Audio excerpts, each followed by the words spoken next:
What's an indefinite integral of 3 square root of x plus 5 over square root of x? Not so clear, is it? Well, you can use linearity.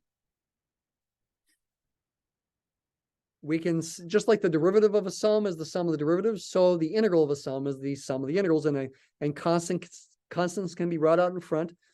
Square root of x is the same as x to the 1/2. 1 over square root of x is the same as x to the negative 1/2. And remember, this was from about a month ago.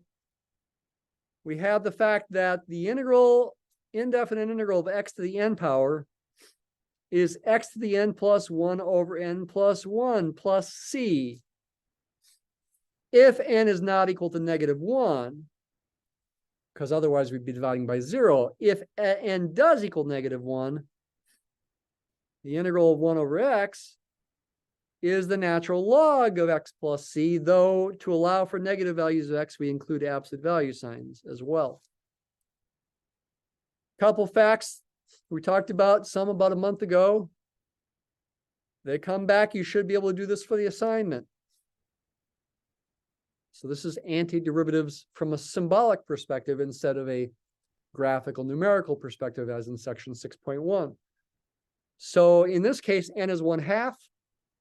What in the world's going on? I don't know what that was.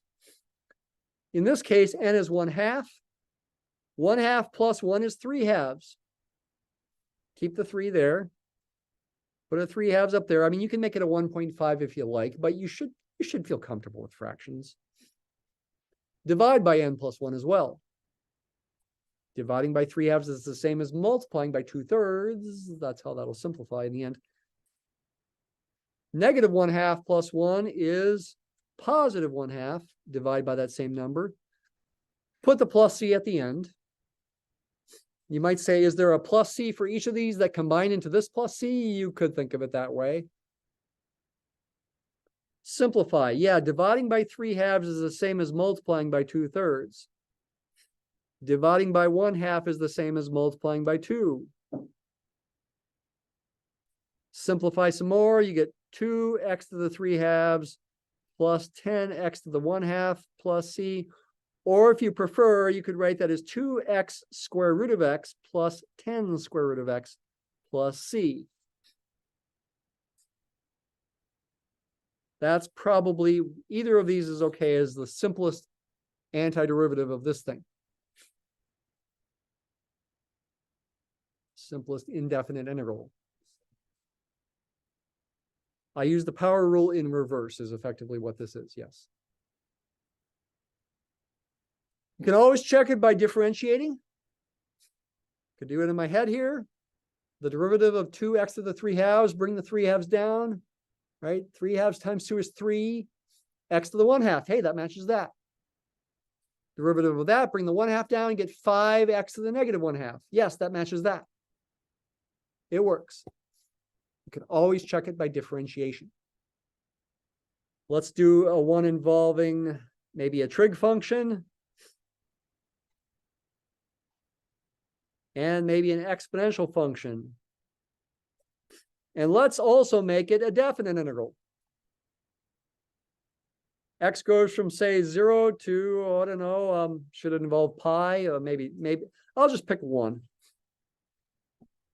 Okay, the answer is not going to be some nice simple thing involving pi, like sine of pi is 0 or cosine of pi is -1. That's not going to happen here. How do you show your work for this kind of thing?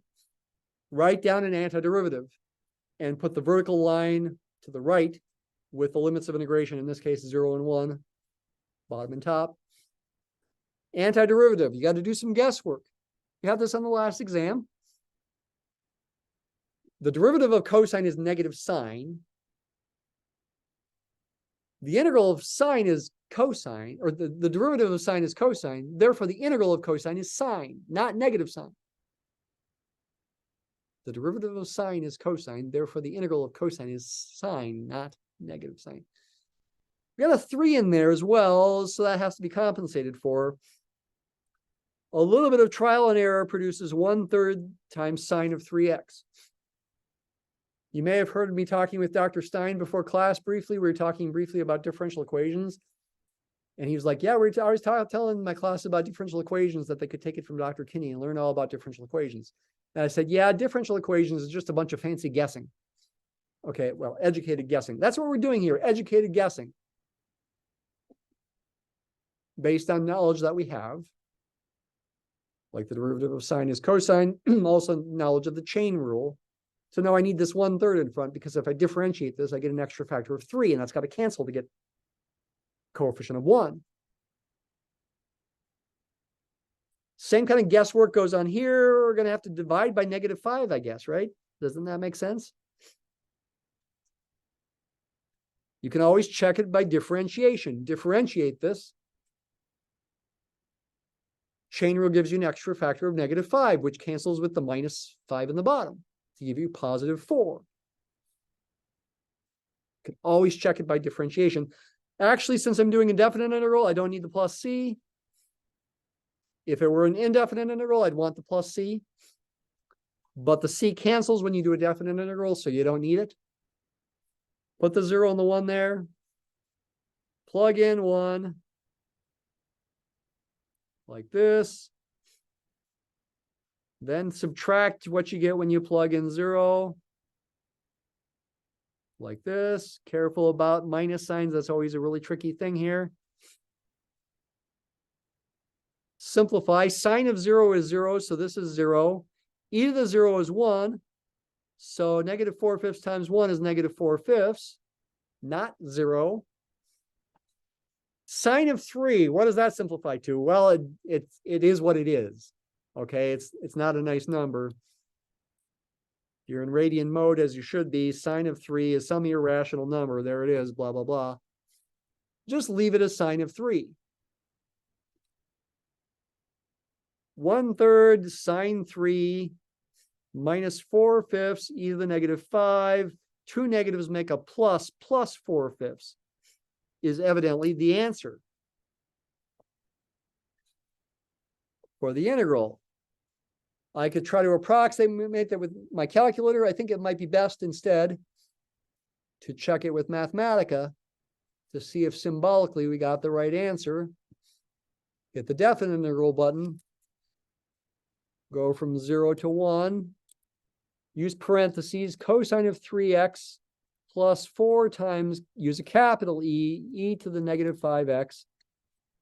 Use parentheses there too. This should be the right answer. There it is. There's the 4/5 in front, matching my 4/5. Then you see the 4/5 e to the 5th. That's the same as, well, with the minus sign, -4/5 e to the -5. And then you see the sine of 3/3, matching this. It is the same answer in the opposite order. Of course, has more meaning if you give it a numerical value. It is approximately 0.84165.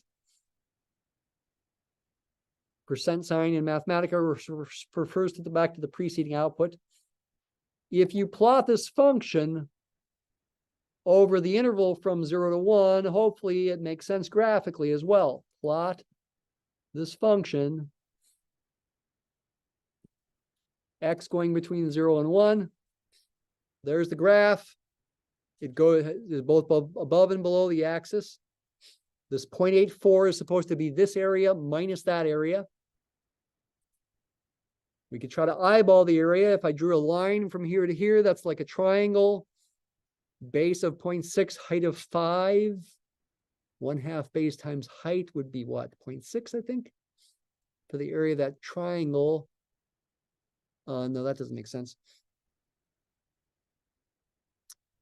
What am I saying? 1/2 times 0.6 is 0.3 times 5 is 1.5. The area of a triangle like this would be 1.5.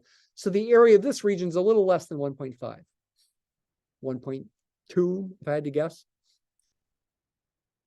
To make the integral equal to 0.84, if this area is about 1.2, this would have to be about, well, the area would have to be about positive 0.36, because 1.2 minus 0.36 is 0.84.